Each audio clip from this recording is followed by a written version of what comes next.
Offer offer offer মুরগির roast দিয়ে offer চলতেছে হট চিকেনে। যারা যারা খেতে ইচ্ছুক এখনই চলে আসুন আমাদের হট চিকেনে, আমাদের সাথে যোগাযোগ করতে পারেন। দেখেন কি আকর্ষণীয় অফার। মনে হচ্ছে কেমন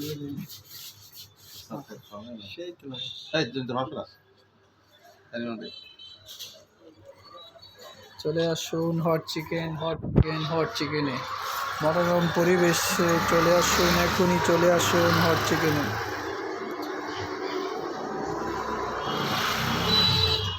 অফার শেষ হয়ে গেলে আর পাবেন না, চলে আসুন এখনই চলে আসুন হট চিকেনে। হট চিকেন স্পেশাল অফার, বিশেষ offer, new year offer, 31st night offer. চলে আসুন আপনারা এখনই চলে আসুন।